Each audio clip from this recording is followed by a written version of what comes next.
मित्रांनो, जर तुम्हाला असं वाटत असेल की आपल्याला समाजामध्ये मान सन्मान मिळावा, आपल्याकडे कोणीही दुर्लक्ष करू नये, आपल्याला योग्य तो मान सन्मान आदर मिळावा, त्यासाठी आपण काय करावे हे आपण या व्हिडिओमध्ये मुद्देसूदपणे मांडणार आहोत.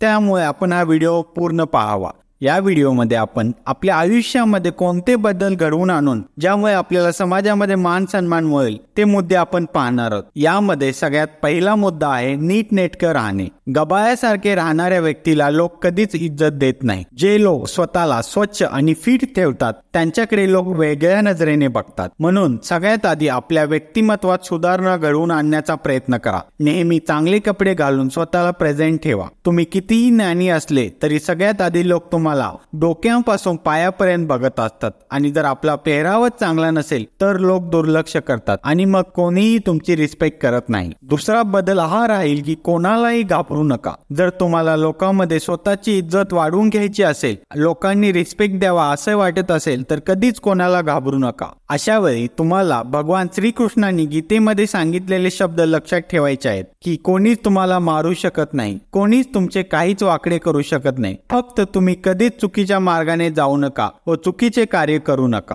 हे लक्षात ठेवून तुम्ही जगाला दाखवून द्यायचे की तुमच्या मनात कोणत्याही गोष्टीविषयी भीती नाही व तुम्ही नेहमी सत्य आणि न्यायासाठी खरे बोलण्यासाठी तयार आहात. स्वतःला मजबूत दाखवाल तरच लोक तुम्हाला मान देतील. कोणत्याही गोष्टीला न घाबरणाऱ्या लोकांना समाजात नेहमीच इज्जत दिली जाते. तिसरा महत्वाचा मुद्दा राहील की प्रत्येक वेळी सर्वांसाठी अवेलेबल नका राहू. तुम्ही ती गोष्ट ऐकलीच असेल की एकाच ठिकाणी सारखं गेल्यामुळे आणि दुसऱ्यासाठी लगेच हजर राहिल्यामुळे माणूस स्वतःची इज्जत कमी करून घेतो. असे असल्यावर लोक तुम्हाला काहीच महत्त्व देत नाहीत. ते असे समजतात की याला पाहिजे तेव्हा बोलवून घ्या, नाहीतर त्याला बोलवायची गरज नाही, तो कायमच येतो. म्हणजे तुम्हाला कोणीही सिरियसली घेत नाही. आजच्या जमान्यात लोकांना थोडी वाट बघायला लावणे गरजेचं आहे, तरच तुमची किंमत ते समजतील आणि तुम्हाला मान सन्मान देतील. चौथा मुद्दा राहील की दिलेला शब्द मोडू नका. आजच्या जमान्यात खूप कमी लोक असे आहेत जे स्वतः दिलेला शब्द पूर्ण करतात. जर तुम्हाला स्वतःची व्हॅल्यू वाढवायची असेल तर स्वतःला असे बनवा की लोक लगेच तुमच्यावर विश्वास ठेवायला तयार होतील. म्हणजे तुम्ही लोकांना दिलेला शब्द नेहमी पूर्ण करा.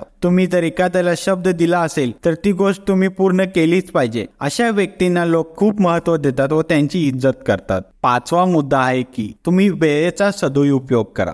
जर तुम्हाला एक शानदार व्यक्तिमत्व बनवायचं असेल तर वेळ वाया घालवणे बंद करा. आपल्या आजूबाजूला असे अनेक लोक आपण बघतो जे खूप कडक शिस्तीचे असतात व ते अतिशय सुंदरपणे जीवन जगत असतात. त्यांची बरोबरी करणं मुश्किल आहे, पण तुम्ही तुमचा वेळ कशातही वाया घालवत असाल तर कोणीच तुम्हाला पसंत करणार नाही. सगळेजण तुम्हाला टोमणेच मारतील. म्हणून रिकाम्या वेळेत असे काहीतरी काम करा की ज्यामुळे निदान दुसऱ्याला तरी काहीतरी फायदा होईल. सहावा आणि महत्वाचा मुद्दा राहील की आयुष्यामध्ये सक्सेसफुल बना. जर तुम्ही एखाद्या क्षेत्रामध्ये प्रगती केली तर लोक स्वतःहून तुमची इज्जत करतात. मग तुम्हाला कोणाकडूनच हे जाणून घ्यायची गरज लागणार नाही की आपली इज्जत कशी वाढवावी, कारण आजच्या जमान्यात लोक फक्त सक्सेसफुल लोकांचीच कदर करतात. तुम्ही आयुष्यात किती शिकलेले असले तरीही जोपर्यंत तुमच्याकडे एखादा चांगला जॉब नाही किंवा तुमचा बिझनेस चांगला चालत नाही तोपर्यंत लोक तुम्हाला विचारणार पण नाही. त्यामुळे आजच्या तरुण पिढीने आपल्या करिअरकडे लक्ष देणे गरजेचे आहे. तुम्ही जर यशस्वी असाल तरच लोक तुम्हाला इज्जत देतात.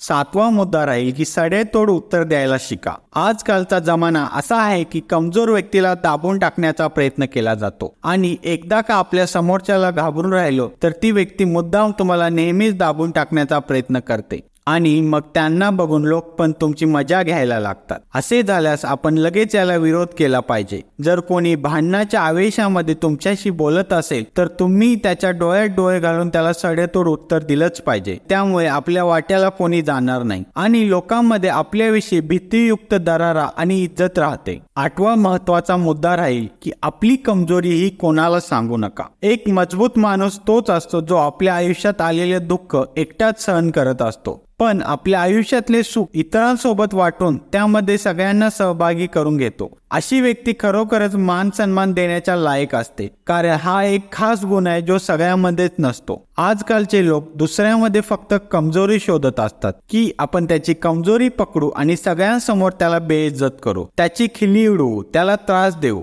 त्यामुळे हे आपण लक्षात ठेवलं पाहिजे की आपली जी कमजोरी आहे ती कधीच कोणाला कळता कामा नये, नाहीतर लोक तुमच्या त्या कमजोरीचा चुकीचा फायदा घेतात. नवा महत्वाचा मुद्दा राहील की सगळ्यांसोबत प्रेमाने राहा. मान सन्मान त्याच व्यक्तीला मिळतो, इज्जत त्याच व्यक्तीला मिळते जी व्यक्ती इतरांना इज्जत देते. जर तुम्ही सगळ्यांबरोबरच भांडण तंटे करत बसाल तर समाजात तुमची प्रतिमा खराब होईल आणि कोणीच तुम्हाला मान सन्मान देणार नाही. ही एक खूप मोठी गोष्ट आहे जी एक अज्ञानी आणि गरीब व्यक्तीला सुद्धा सगळ्यांकडून इज्जत मिळते. सगळ्यांशी बोलताना हसत मुखाने आणि मनमिळाऊपणे बोला, त्यामुळे सगळ्यांच्या मनावर तुमचा सकारात्मक प्रभाव पडेल. प्रत्येक जण तुम्हाला चांगल्या हेतूने लक्षात ठेवेल व त्यांच्या मनात तुमच्याविषयी खूपच इज्जत वाढेल. 10वा मुद्दा हा राहील की आपलं टॅलेंट जगाला दाखवून द्या. काही लोक नेहमी विचार करत असतात की काय केल्याने सगळेजण माझे नाव काढतील, पण त्यासाठी योग्य ते प्रयत्न कोणीच करत नाही. हो, हे खरं आहे. लोक इज्जत करतात ते फक्त माणसामध्ये असलेल्या टॅलेंटची, माणसाची नाही. तो जमाना कधीच गेला आहे ज्यावेळी माणसांची इज्जत केली जात होती. आत्ताच्या जमान्यात फक्त माणसामध्ये टॅलेंटची इज्जत केली जाते. आजच्या जमान्यात लोकांकडून इज्जत मिळवायची असेल तर तुमच्यामध्ये असलेले टॅलेंट तुम्ही लोकांना दाखवून दिलं पाहिजे, तरच लोक तुम्हाला इज्जत देतील. त्यामुळे तुमच्यामध्ये जेवढे चांगले गुण आहेत आणि काही करून दाखवण्याची क्षमता आहे हे लोकांना दाखवून द्या, मग लोक तुमची कदर करायला सुरुवात करतील. हे महत्वाचे 10 मुद्दे होते जे तुमच्या आयुष्यामध्ये इम्प्लिमेंट केल्यामुळे समाजामध्ये तुमच्या पर्सनॅलिटी विषयी इज्जत वाढेल, लोक तुम्हाला मान सन्मान द्यायला सुरुवात करतील व तुमच्या पर्सनॅलिटी किंवा पर्सनल आयुष्यामध्ये सुद्धा एक पॉझिटिव्ह चेंज येईल. त्यामुळे आपण हे मुद्दे लक्षात घेऊन ते आपल्या आयुष्यामध्ये इम्प्लिमेंट करण्याचा प्रयत्न करू शकता. धन्यवाद. जय हिंद.